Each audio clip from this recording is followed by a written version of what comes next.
신명기 12장 4절부터 14절 말씀입니다. 신명기 12장 4절부터 14절입니다. 다 찬 목소리로 4절부터 읽습니다. 시작. 너희 여호와께는 너희가 그처럼 행하지 말고 오직 너희 하나님 여호와께서 자기의 이름을 두시려고 너희 모든 지파 중에서 택하신 곳인 그 계실 곳으로 찾아 나아가서 너희의 번제와 너희의 제물과 너희의 11조와 너희 손의 거제와 너희의 서원제와 낙헌 예물과 너희 소와 양의 처음 난 것들을 너희는 그리로 가져다가 드리고 거기 곧 너희 하나님 여호와 앞에서 먹고 너희 하나님 여호와께서 너희의 손으로 수고한 일에 복 주심으로 말미암아 너희와 너희의 가족이 즐거워할지니라. 우리가 오늘 여기에서는 각기 소견대로 하였거니와 너희가 거기에서는 그렇게 하지 말지니라. 너희가 너희 하나님 여호와께서 주시는 안식과 기업에 아직은 이르지 못하였거니와 너희가 요단을 건너 너희 하나님 여호와께서 너희에게 기업으로 주시는 땅에 거주하게 될 때 또는 여호와께서 너희에게 너희 주위의 모든 대적을 이기게 하시고 너희에게 안식을 주사 너희를 평안히 거주하게 하실 때에 너희는 너희 하나님 여호와께서 자기 이름을 두시려고 택하실 그곳으로 내가 명령하는 것을 모두 가지고 갈지니 곧 너희의 번제와 너희의 희생과 너희의 11조와 너희 손의 거제와 너희가 여호와께서 원하시는 모든 아름다운 서원물을 가져가고 너희와 너희의 자녀와 노비와 함께 너희 하나님 여호와 앞에서 즐거워할 것이요 내 성중에 있는 레위인과도 그리할지니 레위인은 너희 중에 분깃이나 기업이 없음이니라. 너는 삼가서 내게 보이는 아무 곳에서나 번제를 드리지 말고 오직 너희의 한 지파 중에 여호와께서 택하실 그곳에서 번제를 드리고 또 내가 내게 명령하는 모든 것을 거기서 행할지니라. 아멘.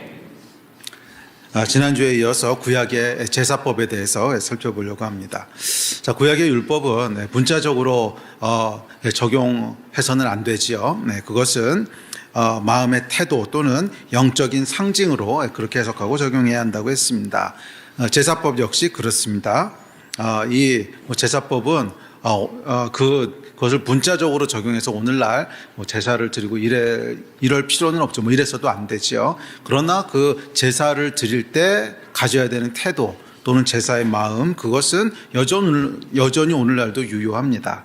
하나님께서는 이 제사법을 통해서 이스라엘 백성의 마음을 훈련하셨죠. 하나님을 경외하는 마음, 나 중심이 아니라 하나님 중심으로 하나님을 섬기는 태도, 이런 것들을 성전과 또 제사법과 절기와 이런 것들을 통해서 계속 마음을 훈련하신 것입니다. 그래서 복잡한 그런 제사법이라든지 또는 절기라든지 그런 것을 하나씩 찾아서 지킬 때마다 이들 안에는 뭐가 만들어지겠어요? 이 하나님을 섬기는 것은 내가 원하는 대로 나 중심으로 하는 것이 아니라 하나님 중심으로, 하나님이 하라 그러신 건 하고 하지 말라 그러신 건 안 하고 이렇게 섬겨야 되는구나 하는 마음의 태도가 계속 만들어졌겠죠. 그리고 그것은 오늘날도 유효합니다. 제사라고 하는 구체적인 법들은 다 폐해졌지만 여전히 하나님께서는 당신 백성들 안에 그 마음과 태도를 만들기 원하시는 거죠. 그렇죠? 하나님을 경외하는 마음, 또 나 중심이 아니라 하나님 중심으로 하나님을 섬기는 태도, 이런 것들을 그런 것들은 여전히 오늘날도 유효하고 또 하나님께서는 그 일을 우리 가운데 오늘날도 행하고 계십니다. 자, 우리가 지난주에 이제 구약의 제사법에 대한 걸 살펴봤죠. 각각의 제사에 해당하는 마음이 있죠. 속죄제를 드릴 땐 이런 마음으로, 또 낙헌제를 드릴 땐 기쁨으로, 하여간 거기에 해당하는 마음들이 있고 그 마음에 대해서 살펴봤습니다. 그래서 신약에 드려야 될 제물은 뭐라고요? 우리 마음이라는 거죠. 우리 마음을 제물로 드려줘야 됩니다. 자, 오늘은 이 본문 말씀을 통해서 구약의 제사법을 살펴보면서 그것이 신약적으로 어떻게 적용될 수 있는가. 그래서 올바른 제사, 거기 그 제사법이 기경하고 있는 마음들에 대해서 살펴보면서 그러면 예배는 오늘 어떻게 드려야 되는가 하는 예배에 대한 이야기들을 함께 살펴보려고 합니다. 자, 첫째, 올바른 제사에는 하나님 앞에 나가는 기대와 설렘의 마음이 있어야 됩니다. 자, 5절에 보면 이렇게 얘기합니다. 시작. 오직 너희 하나님 여호와께서 자기의 이름을 두시려고 너희 모든 지파 중에서 택하신 곳인 그 계실 곳으로 찾아 나아가서. 자, 여기 보면 제사의 본질이 뭐라는 거예요? 그 계실 곳으로 찾아 나가는 게 제사라는 거예요.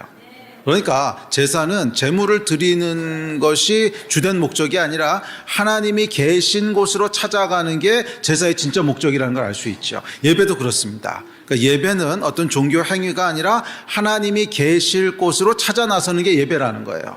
예. 자, 그래서 제사는 종교의식이 아니라 뭐예요? 하나님 앞으로 나아가는 거예요. 하나님 앞으로 나가는 것입니다. 자, 그러니까 이스라엘 백성은 절기마다 며칠씩 멀어서 그 먼 거리를 오면서, 그렇죠. 이게 먼 데에 있는 사람들은 굉장히 먼 거리를 걸어와야 됩니다. 마을마다 이렇게 성전이 있었던 게 아니기 때문에 먼 거리를 걸어오면서 무슨 마음으로 왔겠어요? 그렇죠. 하나님을 만난다는 기대하는 마음으로 온 거죠. 그러니까 제사의 본질은 뭐냐면 하나님을 만나러 나오는 거예요. 예배도 하나님을 만나러 나오는 것입니다. 자, 그래서 하여간 이 제사를 드리러 가면서 당연히 이스라엘 백성들은 기대하는 마음으로 나왔습니다. 거기 가면 하나님이 계셔. 이 마음으로 나오는 거죠. 왜? 그렇게 약속하셨으니까.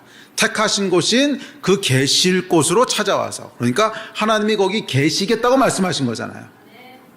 그렇죠? 하나님이 거기 계시겠다고 약속하셨기 때문에 당연히 이들이 나올 때는 뭐를 기대하고 나오는 거예요? 아, 거기 가면 하나님이 계셔. 그걸 기대하고 나오는 거죠. 이 기대를 가지고 나왔습니다. 특히 호렙산에 불을 경험한 사람들은 더욱 그랬죠. 호렙의 불 가운데서 만났던 하나님, 그 하나님이 거기 가면 계셔.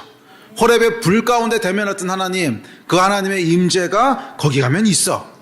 이 기대를 가지고 나온 거예요. 그래서 이 기대가 그들을 먼 거리를 걸어서 성전까지 오게 했습니다. 구약의 제사에는 이 기대가 있었습니다. 그리고 신약의 예배 역시 그렇습니다. 예배에 나오는 사람은 이 기대를 가지고 나와야 돼요.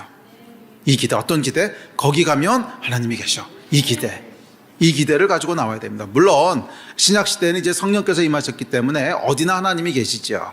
어디나 하나님이 계시지만 그럼에도 불구하고 이 함께 모이는 성전에는 하나님이 상징적인 하나님의 임재를 두신다고 말씀하신 거잖아요. 그러니까 당연히 예배에 나올 때는 물론 매일매일 우리가 성령의 임재 가운데 하나님을 누리지만 그럼에도 공예배, 공적인 예배에 나올 때는 또 다른 기대가 있어야 되는 거예요. 거기 가면 하나님이 계셔.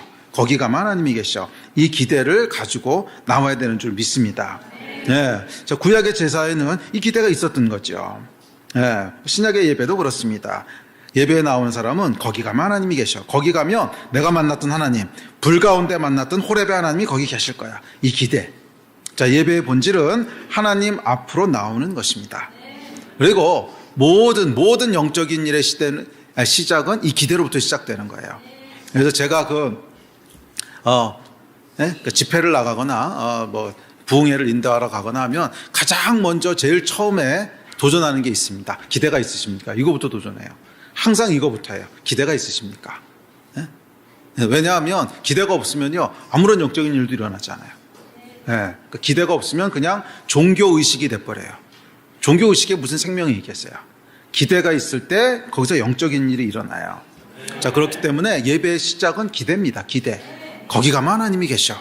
거기 가면 하나님이 계셔. 다른 이유가 앞서서는 안 돼요. 그러니까 예배는 하나님을 만나기 위해서 하나님의 임재 앞으로 나오는 것입니다. 그래서 아무 기대 없이 예배에 나온다면 그것은 신성모독입니다.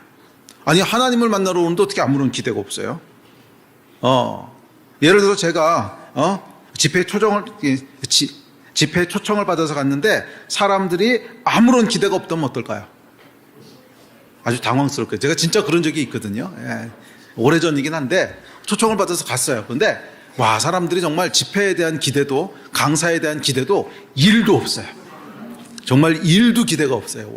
정말 너무 당황스럽고, 아니 그러려면 나를 왜 불렀지? 막 이런 생각이 들고 그런 거죠. 그리고 그런 걸 넘어서 사실은 좀 무례하다는 느낌이 드는 거죠. 아니, 사람을 불렀으면 그래도 기대를 가지고 불러야지. 사람도 이럴진데 여러분, 하나님 어떠시겠어요?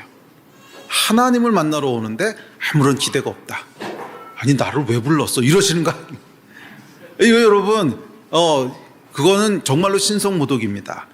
그렇잖아요. 우리가 중요한 사람을 만날 때도 막 긴장하고 설레고 그러지 않습니까? 긴장하시죠. 진짜 중요한 사람을 만날 때는 막 전날부터 긴장해가지고 밥도 잘 못 먹고 잠도 설치고 오늘 그분 만나는데 어떡하지 막 그러고 나오잖아요. 그게 당연한 거죠. 그런데 하나님을 만나는데 아무런 긴장감도 없고, 아무런 긴장감도 없고, 거룩한 긴장감, 기대도 없고 설렘도 없고, 그렇다면 신성모독이죠. 그것은 올바른 예배가 아닙니다. 아주 당황스러운 겁니다. 모든 예배에는 반드시 기대와 그 기대에서 나오는 설렘이 있어야 돼요. 기대와 기대에서 나오는 설렘이 있어야 돼요. 그래서 예배는 예배드리러 집을 나서기 전부터 이 기대가 마음을 설레게 해야 돼요. 오늘 또 하나님께서 무엇이라고 말씀하실까? 오늘 만나게 될 하나님의 임재는 어떤 임재일까? 오늘 예배 때 하나님께서 어떤 일을 행하실까? 이 예배 오는 내내 이 기대와 설레는 마음을 가지고 와야 정상적인 예배입니다. 만약 여러분 가운데 그러니까 좋은 의미의 긴장감, 그리고 설렘, 기대, 그런 것이 무뎌졌다면 오늘 여러분 그 마음을 다시 한번 돌아보셔야 돼요. 내가 하나님을 만나는 예배를 드리고 있는 건가? 하나님 앞으로 나오고 있는 건가? 다시 한번 우리 마음을 돌아봐야 되지 않겠습니까? 아니, 하나님을 만나는데 어떻게 아무런 긴장이 없어요? 그렇죠. 하나님을 만나는데 어떻게 아무런 떨림이 없어요? 이게 여러분 우리 마음을 다시 한번 돌아봐야 되지 않겠습니까? 이게 여러분 기대와 설렘이 멈췄다고 하는 것은 영적으로 정상이 아니라는 뜻입니다. 영적으로 정상이 아니라는 뜻이에요. 우리가 그러니까 영적으로 침체되어 있다는 뜻이고, 우리 영이 뭔가 지금 문제가 있다는 거지.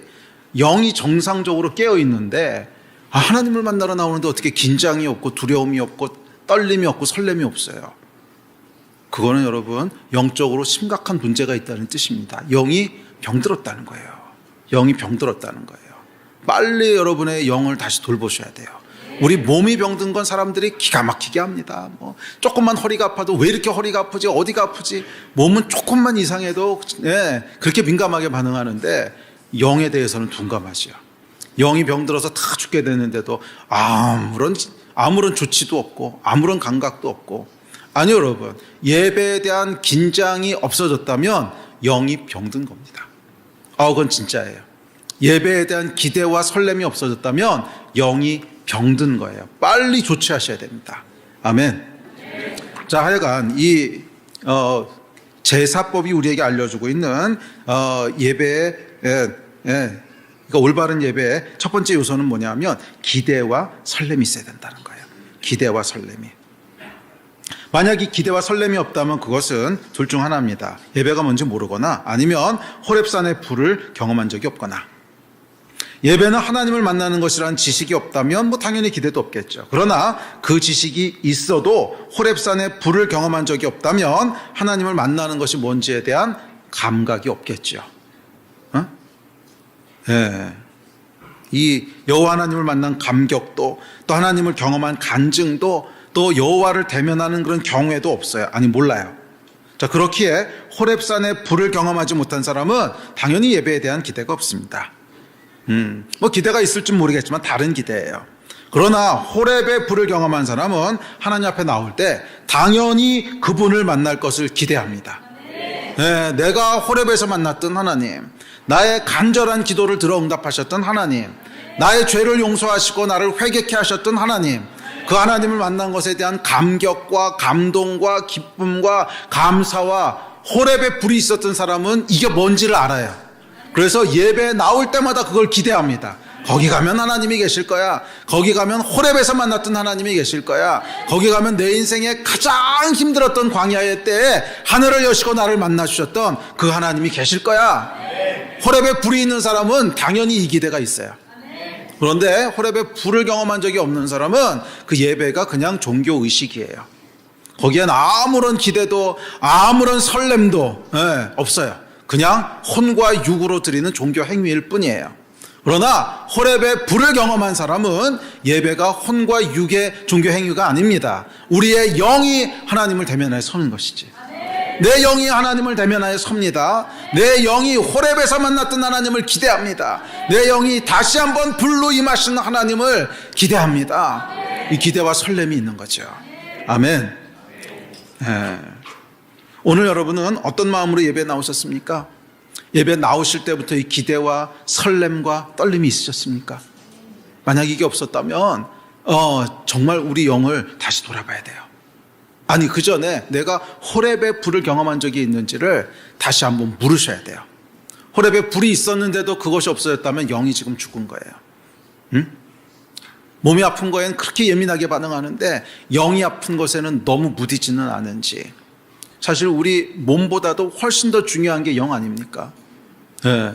우리의 영이 깨어있고 우리의 영이 하나님 앞에 건강하도록 다시 한번 깨어 기도하는 여러분 되시기를 주의 이름으로 축복합니다. 그리고 거기에 대한 시금석은 뭐냐 하면 예배에 대한 기대가 있느냐는 거예요. 예배에 대한 설렘이 있느냐는 거예요. 20년을 예배했어도 30년을 예배했어도 예배에 나올 때마다 이게 두근두근 하는 게 있냐는 거예요. 오늘 또 하나님 뭐라고 말씀하실까? 오늘 하나님이 나를 어떻게 만나실까? 오늘 예배 때 하나님 무엇을 행하실까? 이 떨림이 계속 있어야죠. 이 떨림이 계속 있어야죠. 아멘. 그렇게 예배하는 여러분 되시기를 주의 이름으로 축원합니다. 아멘. 자, 둘째, 제사에는 반드시 제물이 있어야 됩니다. 지난주에 살펴봤죠. 제사는 반드시 그 제사에 맞는 제물이 있어야 돼요. 그리고 신약의 제물은 우리 마음이라고 했습니다. 감사의 마음, 이게 소제지요. 구원에서 오는 감격의 마음, 속죄제. 회개하는 마음, 속건제. 기쁨의 마음, 화목제. 즐거움으로 드리는 낙헌제. 또 헌신하는 서원제, 번제. 하여간 각각의 제물에 해당하는 마음, 그 마음을 제물로 들고 나와야 됩니다. 빈손으로 나오는 제사? 그런 거 없어요. 어떤 제사도 빈손으로 나오는 제사는 없습니다. 가난한 자는 진짜 안 되면 비둘기라도 한 마리 가지고 나오라고 하셨지 빈손으로 나오는 건 없습니다. 이유가 있어요. 왜냐하면 제사는 기본적으로 드리는 것이기 때문에 그래요. 제사는 받는 것이 아니에요. 드리는 것이지. 드리는 걸 하러 나오는데 아무것도 안 가지고 나와요. 이건 제사가 아닌 거예요. 제사는 드리는 거예요. 감사를 드리고 헌신을 드리고 제물을 드리고 생명을 드리고 이것이 제사의 본질이고 예배의 본질입니다. 아멘.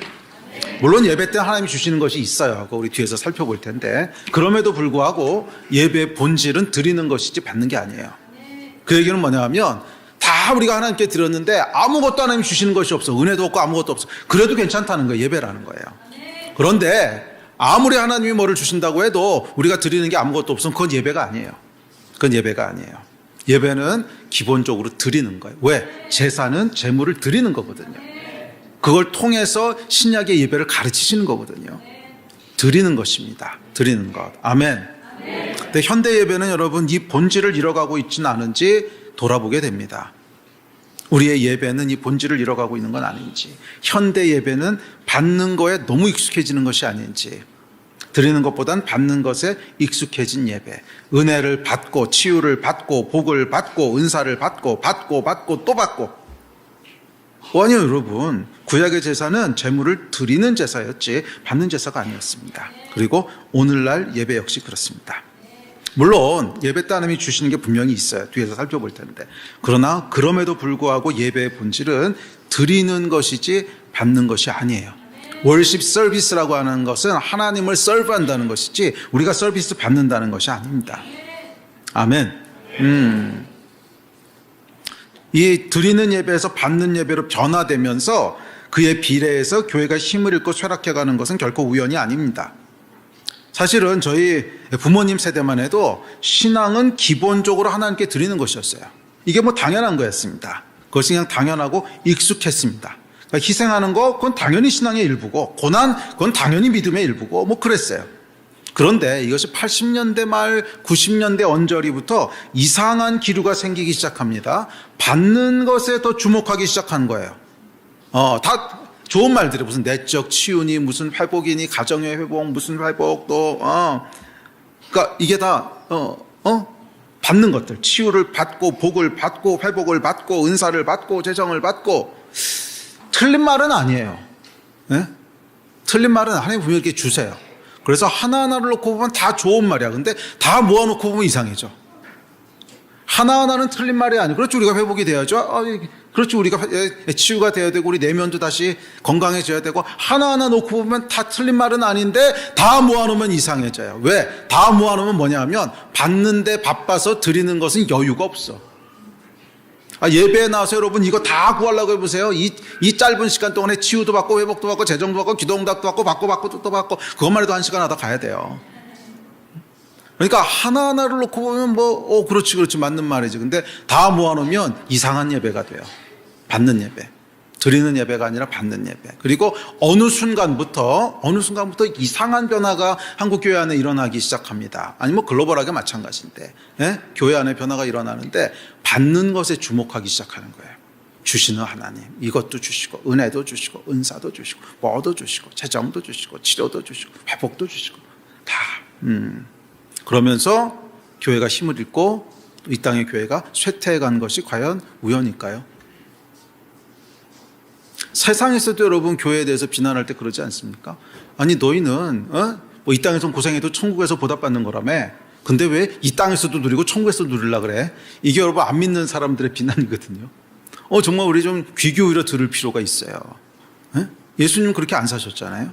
이 땅에서 누리시는 거 없으셨어요.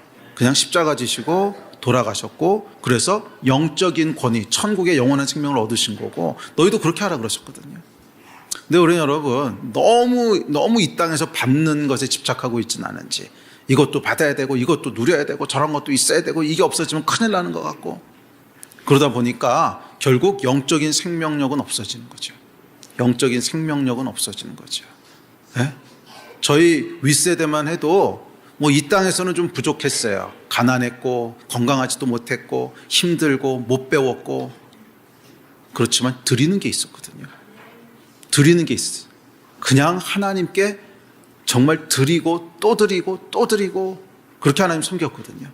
그때는 여러분 이 땅에 부흥이 있었고요, 세상도 교회를 존경했고요. 근데 어느 순간부터 받는 기독교가 돼버렸어요. 드리는 기독교가 아니라 받는 기독교. 그러면서 교회가 힘을 잃고 쇠퇴하고, 우연이 아니죠. 예배의 본질을 잃어버렸는데 어떻게 건강하겠어요? 사실 여러분 신앙의 시작은 예배입니다. 예배. 어떤 예배가 드려지는 것이 우리의 신앙을 만드는 거죠. 잘 보세요 여러분. 드리는 예배가 드려지면 당연히 우리의 신앙의 컬러는 뭐예요? 하나님을 섬기는 게 우리의 신앙이죠. 그런데 받는 예배가 드려지면 우리 신앙은 뭐예요? 계속 받는 게 우리 신앙이죠. 그게 이제 기복신앙이라는 거죠. 계속 복을 받고자 하는. 아니 복을 안 주시는 거 아니에요. 주세요. 차고 넘치도록 주세요.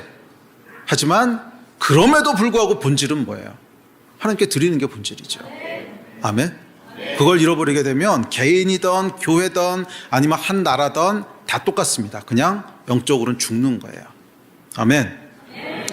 재물을 가지고 여호와 앞에 나가는 이 올바른 예배가 회복되기를 주의 이름으로 축복합니다. 그래야 우리가 살아요. 그래야 우리 영이 살아요. 아멘. 받는 게 아니라 드리는 거, 거기에 영적인 비밀이 있는 거예요. 받는 거는요 하나님이 알아서 주세요. 우리가 막 억지로 구하지 않아도 하나님 알아서 주세요.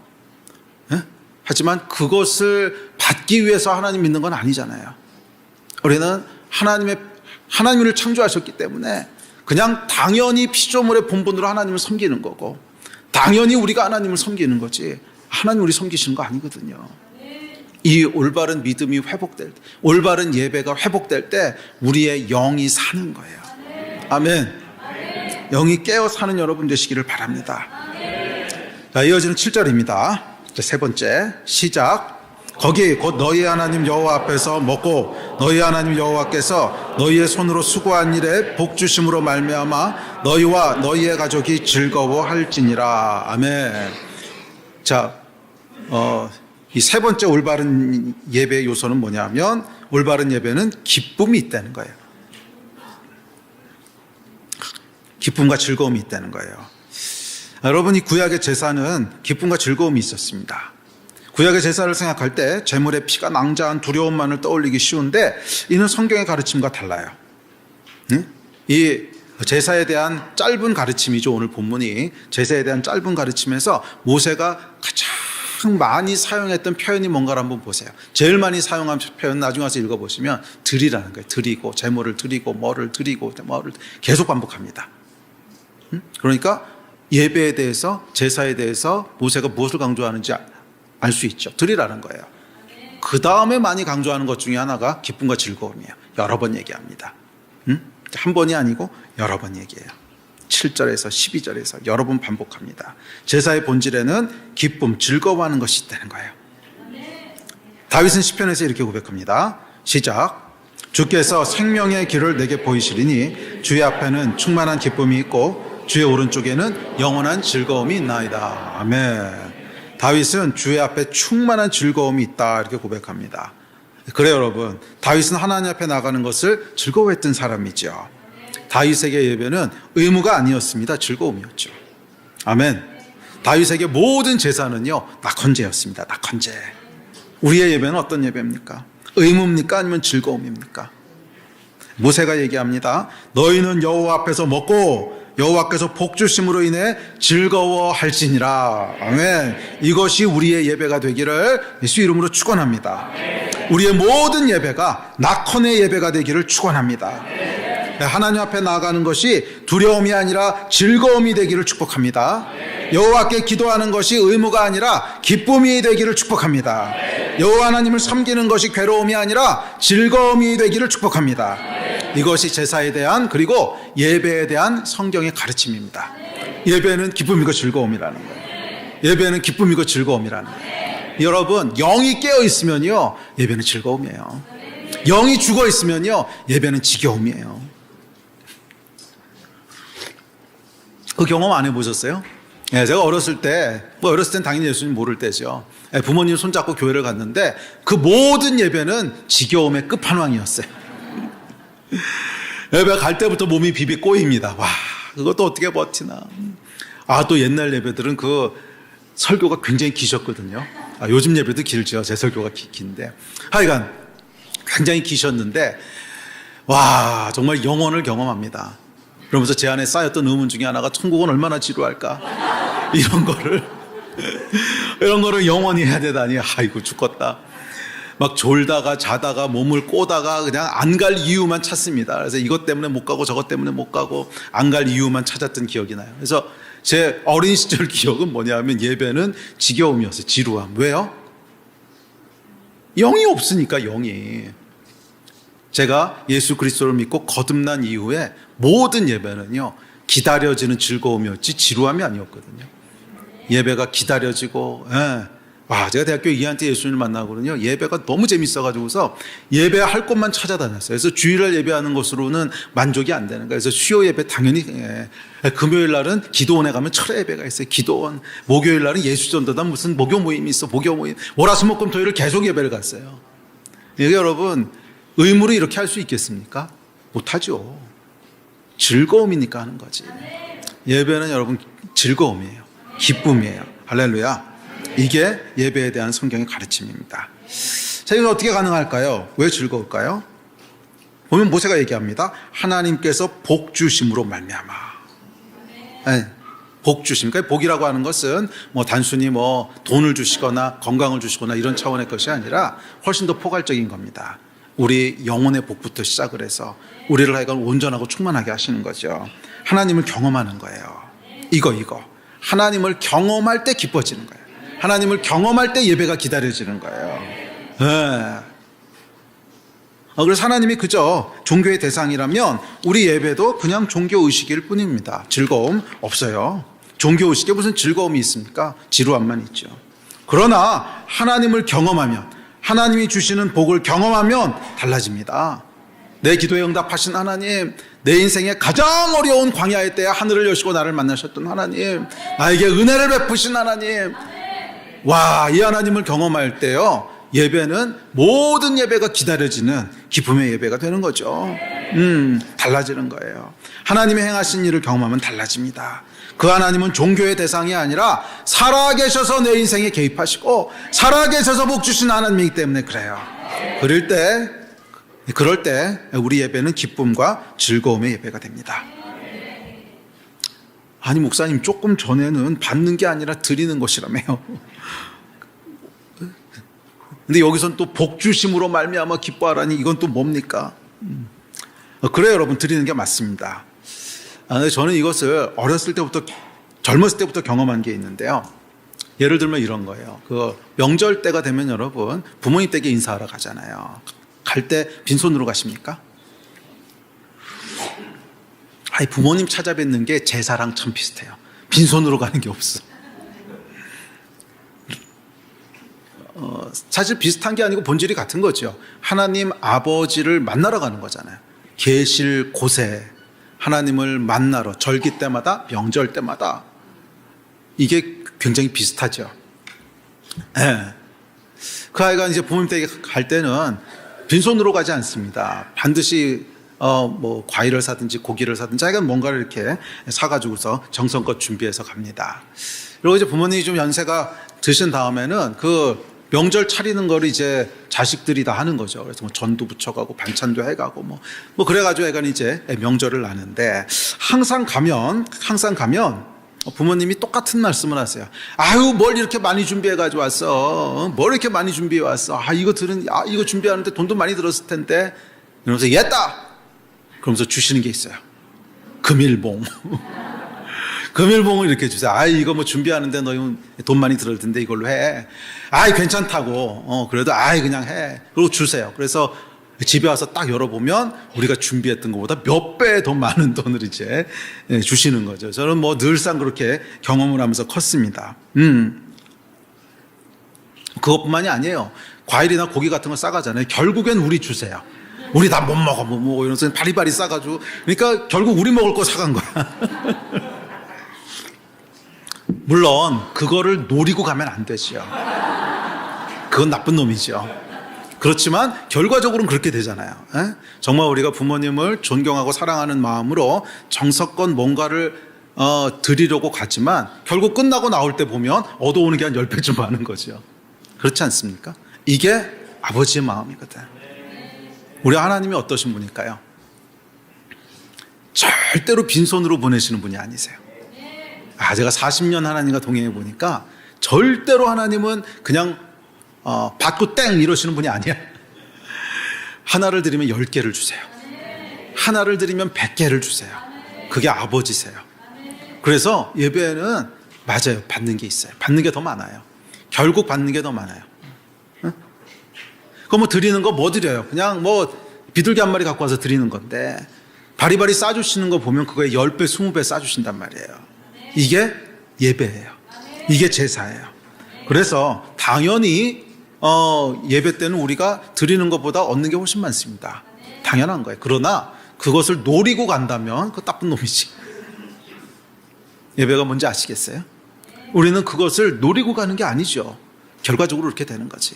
우리가 하는 건 뭐예요? 그냥 드리는 거지. 드리고 싶어서, 섬기고 싶어서.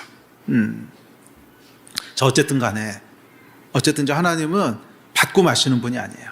하나를 받으면 반드시 10개 이상을 갚아주시는 분이세요. 그게 하나님의 은혜고, 그게 하나님의 자비고, 그게 하나님의 긍휼이고, 그게 하나님의 사랑이죠. 아멘. 그래서 예배에는 복주심이 있어요. 항상 복주심이 있어요. 기뻐하고 즐거워하라는 거예요. 기뻐하고 즐거워하라는 거예요. 할렐루야. 네. 자, 그래서 제사는 또 예배는 하나님 앞에서 먹고 복주심으로 인해 즐거워하는 것입니다. 제사는 짐승을 죽이기만 하는 것이 아니에요. 온 가족이 그 고기를 먹고 즐거워하는 일종의 잔치였습니다. 맞아요, 여러분. 예배는요, 잔치예요, 잔치. 아버지 앞에서 누리는 잔치.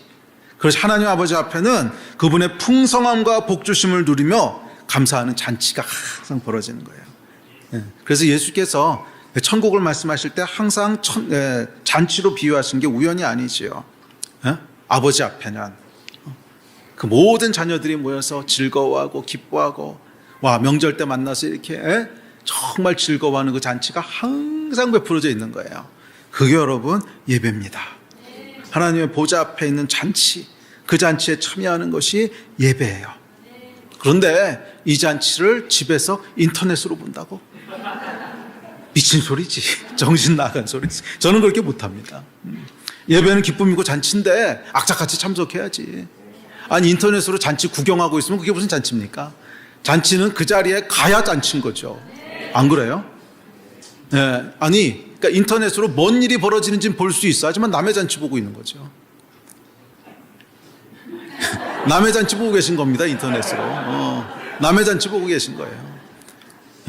아니 잔치 자리를 여러분 인터넷으로 보는 분 계세요? 명절 때 잔치에 인터넷으로 참석하세요? 뭐 인사는 잠깐 드릴 수 있겠지만 잔치라고 하는 건 여러분 함께 모여야지 잔치인 거죠. 모여서 먹고 웃고 떠들고 그게 잔치지. 아니 잔치에 인터넷으로 참석하려면 왜 참석해요? 예배는 여러분 하나님 앞에서 드리는 잔치예요. 잔치. 그래서 저는 인터넷으로 드리는 예배는 만족할 수가 없어요. 물론 진짜 상황이 안 되면 그럴 수도 있겠지만 만족할 수는 없어요. 악착같이 가려고 하지. 예배는 여러분 하나님 앞에 기쁨이 있는 잔치인 줄 믿습니다.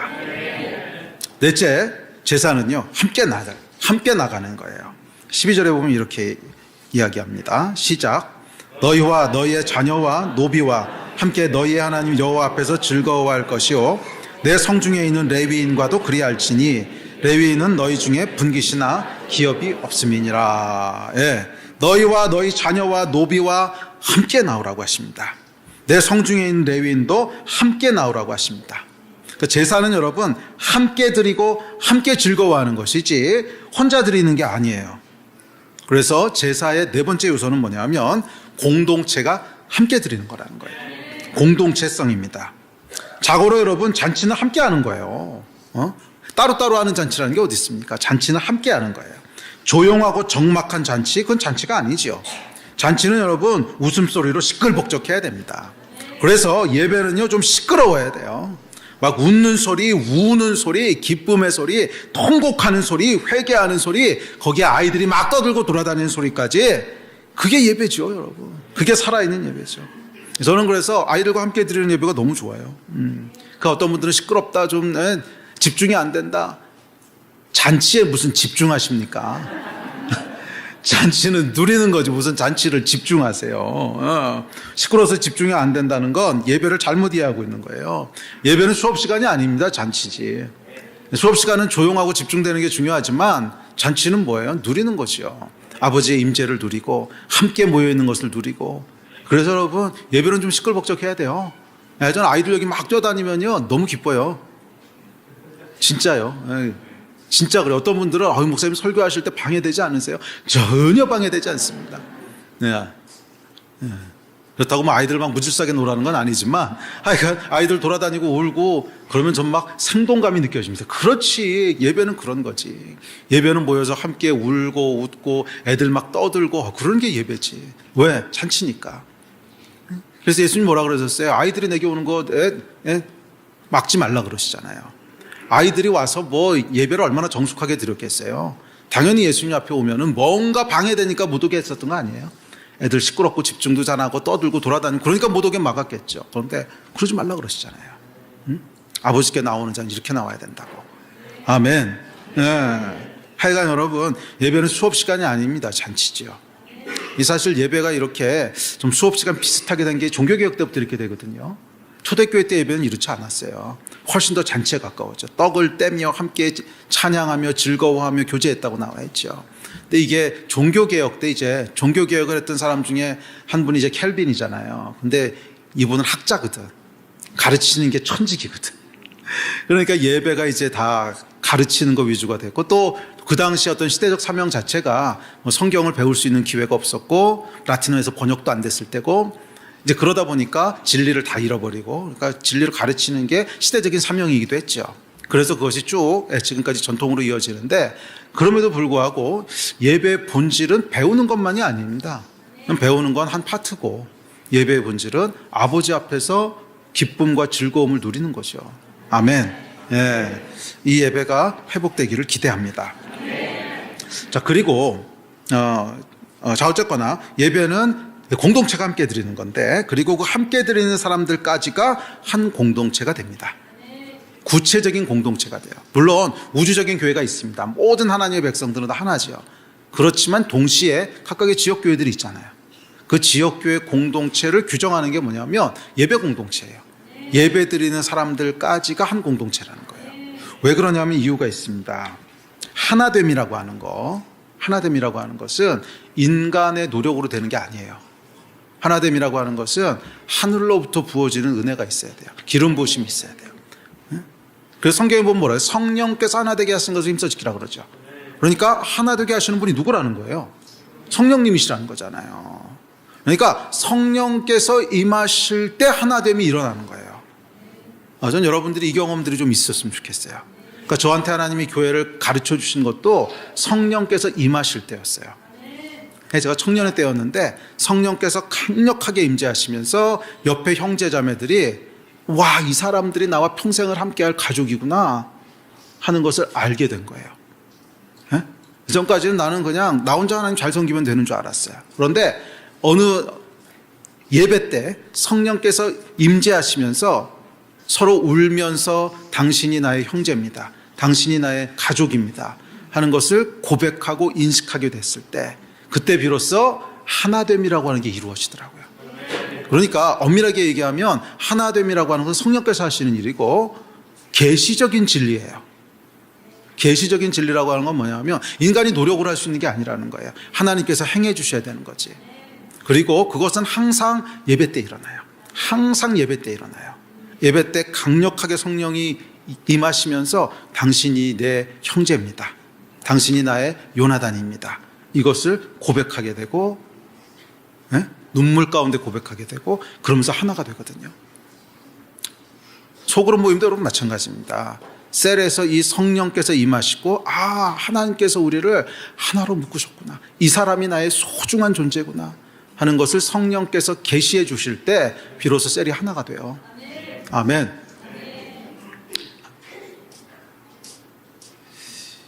이거를 이해하실래나? 이해하셔야 되는데 이게 경험되는 여러분 되셨으면 좋겠어요. 하나됨이라고 하는 것은 예배 때 일어나는 거예요. 이건 아주 철저합니다. 밥 많이 같이 먹는다고 되는 게 아니에요. 절대 그렇게 되지 않습니다. 밥 많이 먹으면 나중에 싸워요. 밥 많이 먹는다고 되는 게 아니라 예배 때 풀어지는 은혜가 있어야 돼요. 그래야 하나가 돼요. 이 사람을 하나님께서 나에게 귀한 축복의 통로로 주셨구나, 이 사람이, 이 형제가 내가 평생 섬겨야 될 그런 사람이구나, 이게요 은혜 가운데 풀어지는 거예요. 그럴 때 거기서 사람이 만들지 못하는 하나됨이 일어나요. 그래서 교회는, 지역교회는요 예배 공동체인 거예요. 그 예배하는 사람들까지가 하나인 거예요. 예배하는 사람들까지가 하나의 유닛인 거예요. 아멘. 거기까지가 하나의 가족이 됩니다. 아멘. 그래서 공동체를 구분짓는 기준은 예배입니다. 물론 우주적인, 전우주적인 교회가 있지만 각각의 지역교회를 규정하는 것은 예배예요. 함께 예배하는 사람들, 그 사람이 한 교회를 이루게 되는 겁니다. 아멘. 자, 다섯 번째, 우리가 이렇게 예배할 때 하나님께서 주시는 것이 있어요. 그래요. 제사는 드리는 거예요. 그러나 우리가 드리면 10배로 갚아주시는 분이 하나님이세요. 그래서 예배에는 하나님께서 주시는 것들이 당연히 있습니다. 할렐루야. 자, 무엇을 주십니까? 11절에 보면 이렇게 얘기합니다. 시작. 너희는 너희 하나님 여호와께서 자기 이름을 두시려고 택하실 그곳으로 내가 명령하는 것을 모두 가지고 갈지니 곧 너희의 번제와 너희의 희생과 너희의 11조와 너희 손의 거제와 너희가 여호와께서 원하시는 모든 아름다운 서원물을 가져가고. 자, 여기 보면 하나님께서 제사드릴 한 장소를 택하시는데 거기 무엇을 두신대요? 당신의 이름을 두신답니다. 자, 유대인들에게 이름이라고 하는 것은 존재를 의미합니다. 그러니까 성전은 어떤 곳이냐면 하나님의 존재가 있는 곳이라는 거예요. 그래서 내가 있을 곳, 하나님이 계실 곳으로 찾아오라 그러는 거예요. 그 이름을 두신다고 하는 것은 하나님이 거기 계시다는 거예요. 그러니까 하나님의 임재가 있는 곳이라는 거예요. 그래서 예배에 주신 하나님의 첫 번째 선물, 그리고 가장 본질적인 큰 선물은 뭐냐면 하나님 자신이에요. 하나님의 임재가 거기 있는 겁니다. 여호와의 이름을 그곳에 두십니다. 여호와의 임재는 어떤 임재입니까? 여호와의 임재는 돌아온 자녀들을 품으시는 아버지의 품이고, 그러니까 잔치가 있는 거죠. 여호와의 임재는 슬픈 자를 위로하는 위로의 임재고, 여호와의 임재는 무너진 자를 일으키는 회복의 힘이고, 여호와의 임재는 병든 자를 고치는 치유의 능력이고, 여호와의 임재는 절망을 비추는 소망의 빛이고, 여호와의 임재는 모든 두려움을 잠재우는 샬롬의 안식처입니다. 와, 이게 여호와의 이름이 있는 곳에 나타나는 능력입니다. 그리고 우리가 예배할 때, 예배 드리는 곳에 하나님께서 당신의 이름을, 당신의 임재를 두신다는 거예요. 지금 이곳에 하나님이 약속하신 여호와의 이름이 있고, 지금 이곳에 주의 자녀들이 모여서 예배할 때 거기에 여호와의 약속하신 임재가 있다는 거예요. 아버지의 품이 있고, 위로가 있고, 회복이 있고, 치유가 있고, 소망이 있고, 안식이 있다는 거예요. 이게 예배 때 주시는 복입니다. 너희는 여호와께서 주시는 복으로 말미암아 즐거워할지며. 아멘, 아멘. 예, 여호와께 제사 드리러 나오는, 제물을 가지고 나오는 자들에게는 하나님께서 이 임재의 선물을 주시는 줄 믿습니다. 아멘. 그래서 올바른 예배는요, 복 받는 거예요. 그러나 올바르지 않은 예배는 어떻게 보면 징계를 받을 수도 있어요. 죄 가운데 나만 진노하실 거 아니에요. 그러나 올바른 마음으로 예배, 이게 뭐예요? 여호와께 드리기 원하는 마음으로 나오는 자들에게는 항상 하나님께서 복을 주십니다. 할렐루야. 이 복을 누리시기를 바랍니다. 둘째, 즐거움을 주십니다. 다음 절 시작. 거기 곧 너희 하나님 여호와 앞에서 먹고 너희와 너희의 가족이 즐거워할지니라. 할렐루야.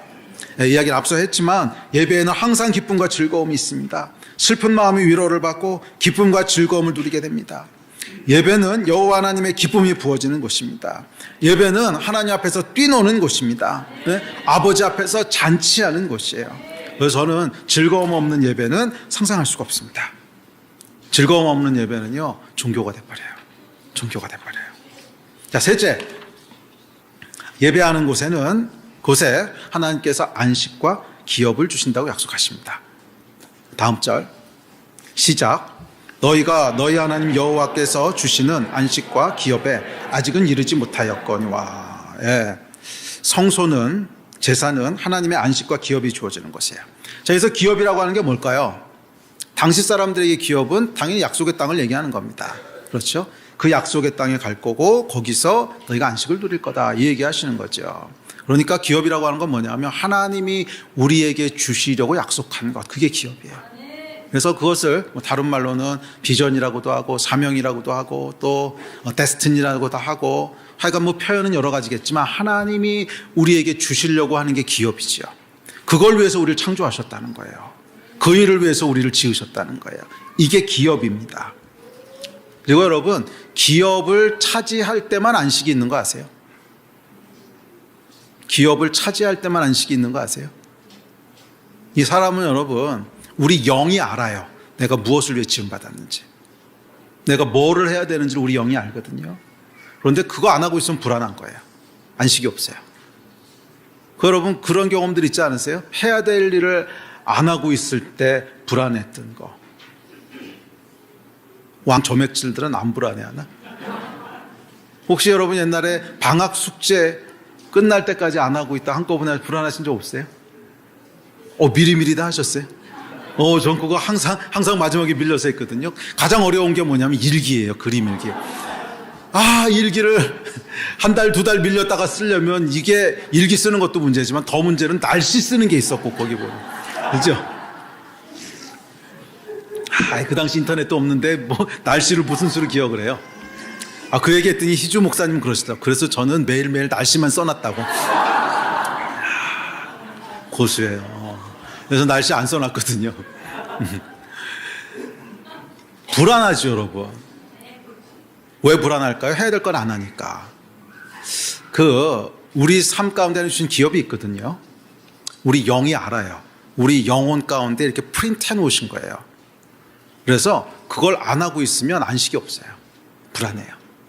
이게 뭐지? 아무리 열심히 살아도 뭔가 불안하고, 많은 걸 성취한 것 같아도 이상하게 허무하고, 이게 다 아닌데, 이게 다가 아닌데 뭐지?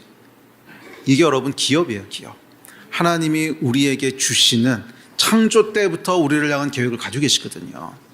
이거를 차지하지 않으면 어떻게 되는 거예요? 불안한 거예요. 안식이 없는 거예요. 그래서 우리 영혼의 안식은 언제 주어지냐면 기업을 차지할 때 주어집니다. 반드시 기업을 차지하시기 바랍니다. 그런데 이 기업이 어디서 주어진다는 거예요? 예배의 자리에서 주어진다. 그럼 예배의 자리에서 주어진다는 거예요. 할렐루야. 그러니까 예배는 사명이 부어지는 것이고, 사명이라 그러면 약간 이렇게 의무감이 들 수 있어 이렇게 좋은 표현은 아닌 것 같은데, 하여간 사명, 비전, 그게 뭐든지 간에 그게 약간 부어지는 거예요. 그게 시작되는 곳이 예배입니다. 여러분, 우리를 향한 하나님의 계획, 데스티니는요, 연구해서 알 수 있는 게 아닙니다.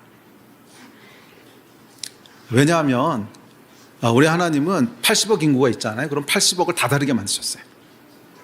지금까지 살아온 사람이 수백억이라고 하면 수백억 명의 인구를 한 사람도 똑같이 안 만드셨어요. 다 다르게 만드셨어요. 그러니 연구해서 무슨 수를 알겠어요?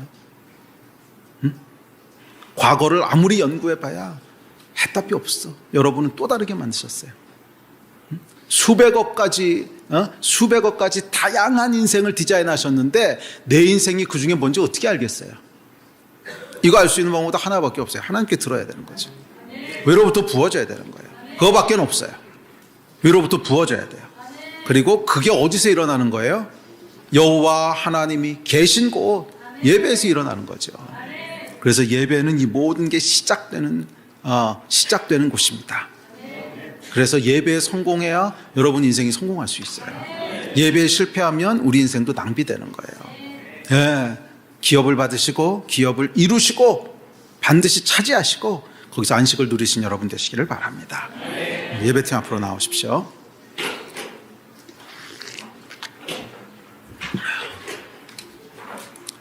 여러분의 예배는 어떻습니까? 오늘 여러분은 어떤 예배를 드리고 계십니까? 기대와 설렘을 가지고 나오셨습니까? 예배 때 드릴 예물은 준비하셨습니까? 하나님의 임재를 누리고 계십니까? 무엇보다도 기쁨과 즐거움이 있습니까? 모든 영적인 일의 시작은 예배입니다. 모든 영적인 일의 시작은 예배입니다. 예배는요, 우리의 마음을 드리고 우리 마음을 부드럽게 만드는 곳이기 때문에 그래요. 이 마음이 여러분 딱딱해지면 안 돼요. 마음이 딱딱해지면 아까 시작할 때 말씀드렸지만 영이 병든 거예요. 마음을 부드럽게 해야 돼요. 여러분, 우리가 영적인 삶을 사는지 아닌지 하는 것은 드러나는 모습 가지고서는 분별할 수 없습니다. 똑같은 일을 할 수 있어요. 그러나 달라요. 똑같은 일을 하더라도 영적인 삶의 열매로 하는 사람이 있고 그것이 그냥 율법으로 자기 의로 하는 사람이 있어요. 자, 예를 들어 보면 막스가 이제 막시즘을 처음에 창시해낼 때 의도 자체는요, 성경에서부터 인사이트를 따온 거거든요. 네? 가난한 사람이 없게 하자, 모든 사람이 다 같이 평등하게 하자. 좋은 거잖아요. 그러니까 사도행전이 그랬잖아요. 좋은 거예요. 그런데 문제는 그 마음이에요. 그것을 어떤 마음으로 하느냐. 그래서 결국 막스는 뭐예요? 이 분노, 그리고 가지지 못한 자들, 억압당하는 자들의 분노를 가지고 혁명을 일으키고, 그래서 이 사람들을 죽이고 그 피를 가지고 사회를 더 좋게 만들겠다는 거잖아요. 그러니까 이게 드러나는 모습만 보면 똑같아요. 그래서 속아요. 아니요, 여러분, 드러나는 모습 가지고 알 수 있는 게 아닙니다. 마음의 동기를 가지고 하는 거지. 똑같은 일을 예수께서는 어떻게 하셨어요? 자기를 죽이심으로, 희생하심으로, 사랑과 용서와 긍휼을 가져하셨죠. 여기서부터 영적인 일이 나오는 거거든요. 뭐를 하느냐가 아니에요. 어떤 마음으로 하느냐 하는 것이 영이냐 육이냐를 가르는 거거든요. 아멘. 그래서 우리는 영으로 영적인 삶을 살기 원한다면 이 마음부터 움직여야 돼요. 마음이 사랑과 용서와 긍휼과 이걸로 움직여야 영적인 일이 일어나는데, 마음이 딱딱해지면 어떻게 됩니까? 마음이 딱딱해지면 마음에 감동이 없어요. 사랑이고 긍휼이고 나발이고 마음이 움직이질 않아요. 마음이 딱딱해지면 뭐가 나오는지 아십니까? 짜증이 나옵니다. 마음이 딱딱해지면 분노가 나옵니다. 저 인간은 왜 또 저래? 이게 마음이 딱딱해질 때 나오는 현상 아닙니까? 저 인간은 왜 저래? 저건 왜 저래? 저 사람은 왜 저래? 이 사회는 왜 이래? 이 교회는 왜 그래? 이게 여러분 마음이 딱딱해지면 나오는 현상이에요. 거기서는 절대로 영적인 열매가 나오지 않습니다. 다 육적인 열매만 나와요. 봐요. 똑같은 일을 했는데 막스가 그거 완전 마귀 장난이었잖아요. 그것 때문에 얼마나 많은 사람이 죽었습니까? 영적인 삶을 살기 원한다면 시작점은 뭐예요? 마음이에요. 그리고 그 마음이 어디서 만들어지는 거예요? 예배에서 만들어지는 거예요. 예배에서 하나님을 대면할 때, 그분의 은혜를 누릴 때, 그분의 기쁨을 누릴 때 우리 마음이 보들보들해지는 거예요. 그래서 거기서 감격이 되고 감동이 되고 눈물이 나오고, 와, 그래서 하나님 얘기만 들어도 막 눈물이 나오고, 그랬을 때 우리 마음이 정상적으로 작동하지. 마음이 딱딱해져가지고 짜증만 나오고, 이 예배는 왜 이렇게 길어? 목사님은 설교를 얼마나 하는 거야? 죄송합니다. 거기서 영적인 일이 나오겠습니까? 조금만 상식적으로 생각해 보세요. 거기서 영적인 일이 나오겠어요? 안 나온단 말이에요. 그러니까 예배는 뭐냐면 우리 마음을 마사지해 주는 곳이에요. 딱딱하게 굳은 것을 마사지해 주고, 그래서 풀어주고 다시 부드럽게 해주고. 간이 여러분 딱딱해지면 간경화로 죽는 겁니다. 우리 영이 딱딱해지고 마음이 딱딱해지면 영경화로 죽는 거예요. 영경화로 죽는 거예요. 그래서 모든 일의 시작은 어디서부터 시작되는 거예요? 예배. 예배가 종교화되고 나면 여러분 신앙의 끝은 결정되어 있습니다. 예배는 절대로 종교화되면 안 됩니다. 예배는 잔치여야 되고요. 예배는 기쁨이어야 되고, 설레고 기대되고, 막 하나님을 만나는 은혜에 대한 감동이 있고, 막 울고 웃고 떠들고 소리 지르고, 이 예배가 살아있어야, 그래야 우리가 정상적인 삶을 살 수 있는 거 아니겠습니까? 날마다 여러분 삶 가운데 예배가 살아있고, 모일 때마다 예배가 살아있고, 종교가 아니라 기쁨과 영의 예배가 드려지는 그런 은혜가 있기를 주의 이름으로 축원합니다. 우리 일어나서 기도합시다.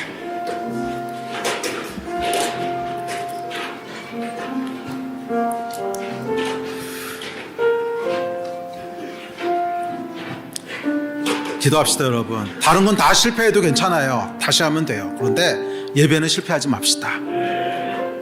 다른 건 다 실패해도 괜찮아요. 그냥 감수하면서 가면 돼요. 그렇지만 예배는 실패하지 맙시다. 예배가 종교가 되게 하지 맙시다. 예배에 대한 기쁨이 회복되고, 예배에 대한 설렘이 회복되고, 그래야 되지 않겠습니까? 우리 한번 기도합시다. 우리 기도하실 때 주여 한번 크게 부르짖고 기도하실 때, 하나님, 오늘 예배 가운데 하나님 임재하여 주셔서 예배가 살아있게 하여 주시고, 하나님의 은혜가 부어지게 하여 주시고, 우리 영이 깨어나게 하여 주시고, 우리 마음이 하나님 앞에 부드러워지게 하여 주십시오. 아멘. 이 마음 가지고 우리 주여 한번 부르짖고 다 잡심해서 기도하시겠습니다. 주여.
하나님, 기대를 가지고 하나님 앞에 나아갑니다. 기쁨과 즐거움으로 예배합니다. 저희의 예배가 날마다 살아있는 예배가 되게 하시고 예배가 실패하는 예배가 되지 말게 하여 주십시오. 예배가 종교가 되지 말게 하여 주시고 정말 살아계신 하나님의 임재 앞에서 누려지는 성령 안에 들어지는 예배가 되게 하여 주시옵소서. 우리의 마음이 딱딱해지지 말게 하여 주시고 늘 부드러운 마음을 하나님 앞에서 지키게 하여 주시옵소서. 마음의 재물을 여호와께 날마다 올려드리는 자가 되게 하여 주십시오. 모일 때마다 하나님의 은혜가 있게 하여 주십시오. 모일 때마다 여호와의 이름과 임재가 있게 하여 주십시오. 모일 때마다 하나님을 대면하는 예배가 되게 하여 주십시오. 하나님, 그 은혜가 있기를 다시 한번 간절히 소원합니다. 감사합니다. 주 예수 그리스도 이름으로 기도했습니다. 아멘, 아멘.